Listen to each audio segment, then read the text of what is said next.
You are not antisocial.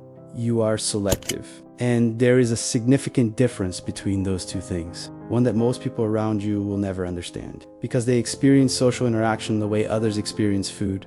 The more the better. The absence, a problem to be solved. For you, it has never worked that way. For you, the wrong room costs something. The wrong person drains something. And being alone restores something that nothing else does. If that already sounds like the most accurate description of you anyone has given, hit like, this one was made for you. Here is what no one explains to the person who has always found large groups exhausting. Certain people immediately draining, and solitude more genuinely restorative than any social event they have ever attended. The selectivity is not the problem. It is the intelligence. Your body has an immune system. It is one of the most sophisticated systems in biology, not because it attacks everything foreign, but because it discriminates. It allows what belongs, it rejects what doesn't. It is not hostile to the outside world. It is precise about what it permits to enter. And it makes these determinations not through deliberate decision-making, but through something more fundamental. A recognition at the cellular level of what is compatible with the organism's continued health and what is not. Most people experiencing social selectivity, the persistent preference for fewer, deeper connections over many shallow ones, the exhaustion after certain interactions that others seem to find energizing, the feeling of incompatibility with groups that others navigate effortlessly. Interpret this as a deficiency. They conclude they are broken in some social way that needs correcting. They push through the exhaustion. They force the attendant. They manufacture the engagement, and they feel worse for it every time, without understanding why the effort produces the opposite of the intended result. They feel worse because they are doing what you do when you suppress an immune response, temporarily overriding a signal that was trying to protect something. The signal was not wrong. The organism was not malfunctioning. The recognition that this environment, this person, this dynamic does not belong inside the boundary of what you are with accurate information. Suppressing it doesn't change the incompatibility. It just delays the cost. Marcus Aurelius wrote his meditations alone, in a tent, on a military campaign, in stolen hours between battles that would decide the fate of an empire, a man responsible for millions, surrounded by advisors and generals and petitioners at every waking hour. And his most important work happened in complete solitude, in conversation with no one but himself. He did not apologize for requiring it. He understood that certain kinds of thinking, certain qualities of awareness, certain capacities of the self could only be accessed in the absence of the social field. Not because the social field was bad, because the interior life requires conditions that the exterior world cannot provide. What you experience as social selectivity is not an inability to connect. It is a finely tuned recognition of which connections are compatible with the interior life you are trying to protect and develop. The rooms that drain you are not draining you because something is wrong with you. They are draining you because something in you is spending energy on incompatibility that it would rather spend on something real. You are not supposed to be around everyone. Not because everyone is bad, because you are not a generalist. And generalists and specialists experience the social world in fundamentally different ways. And this is what we will explore next. There are specific ways this selectivity shows up.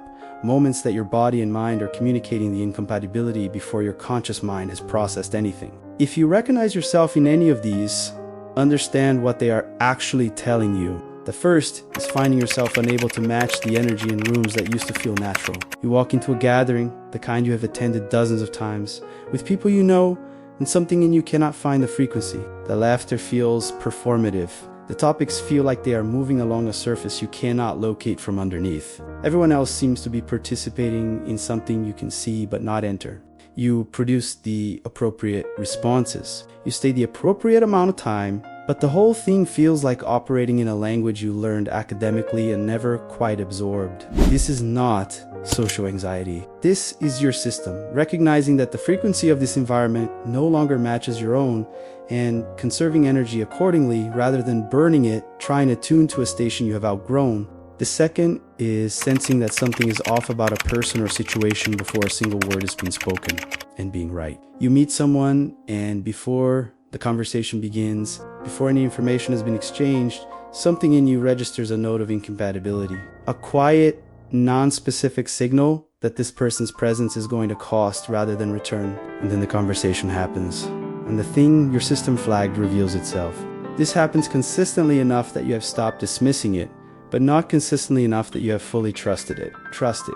What you are experiencing is not paranoia or prejudice. It is a rapid, below-conscious assessment of compatibility that your nervous system has been running far longer than your rational mind has been available to evaluate. The third is a physical resistance, not emotional, physical, to committing to social plans more than a day or two in advance. Your body objects before your mind has formulated an excuse. Something contracts when you try to say yes to an event 3 weeks away with people whose energy you cannot predict in that future moment. This resistance is your system protecting the resource of your attention and presence, declining to commit what it cannot guarantee will be available for an interaction it cannot confirm will be worth the cost. This is an accurate read of your own nature. The fourth, and this is the one that clarifies everything else, is noticing that you feel more like yourself in the 24 hours after significant solitude than in the 24 hours after significant socializing. Even good socializing, even the interactions you enjoyed with people you genuinely like, that went well by any measure. The day after, you are somewhat less of yourself, slightly thinner in your own presence, slightly further from your own center. And the day after a day alone, you are more concentrated, more specific, more capable of the kind of thinking and feeling that you actually value. Your organism is telling you in the clearest possible language what conditions it requires to function at its best. The question is whether you are willing to hear it without guilt. But here is what no one tells you about what comes next. There is something you have been carrying for a long time that you have never quite been able to defend. Not because it was indefensible, but because the world around you treated it as a deficit. And you did not yet have the framework to explain why it was not the preference for fewer people. The discomfort in crowds, the deep and recurring need for silence and space that others seemed not to need, or not to need in the same quantity. The feeling, after certain interactions, of having lost something you would need time to recover.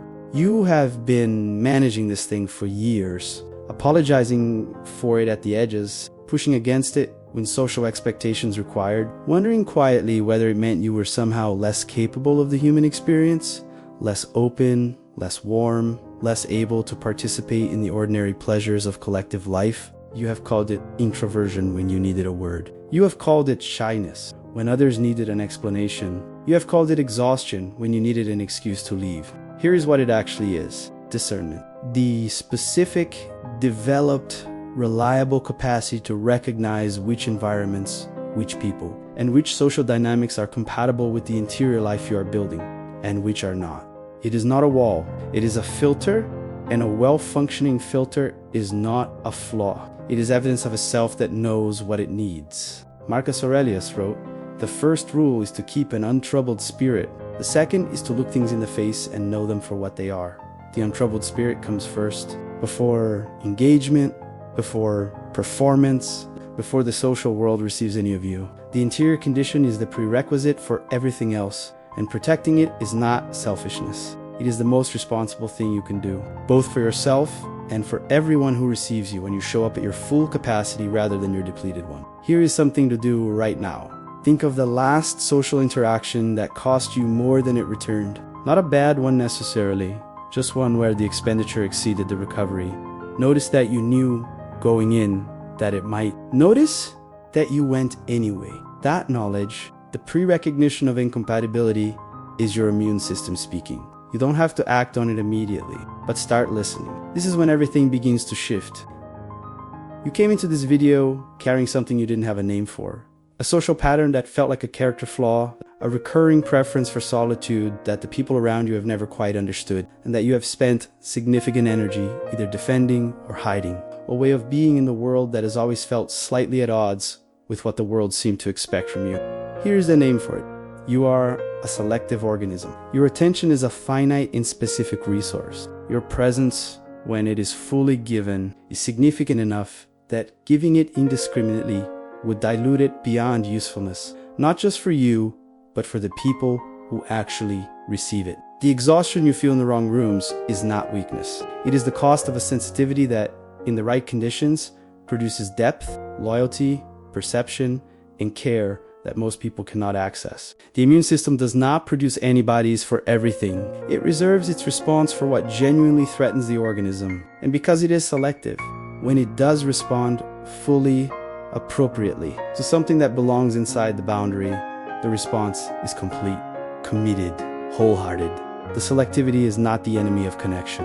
It is the condition that makes genuine connection possible. You are not supposed to be around everyone. And the people you are supposed to be around, the specific few whose presence restores rather than depletes, whose frequency matches yours, whose company makes you more of yourself rather than less. Those people deserve the version of you that exists when you have protected your interior space well enough to arrive at them whole. Not managed, not depleted, not running on the reserve that's left after a week of forcing compatibility with rooms and people that cost you whole. Choosing your social world carefully is not the rejection of human connection. It is the decision to give your full self only to the things and people worthy of it. And that is one of the most generous decisions a person can make. Not everyone is supposed to have access to you. And you have always known this. You simply did not have permission to act like it was true. Now you do. If this finally gave you the word for something you've been carrying alone, write in the comments. I'm not antisocial. I'm selective.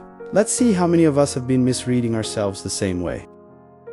If this channel is new to you, subscribe. Every video on this channel is built for the person who has always experienced the world at a slightly different frequency than the people around them. The next one takes us further than this one could. Don't leave before it finds you.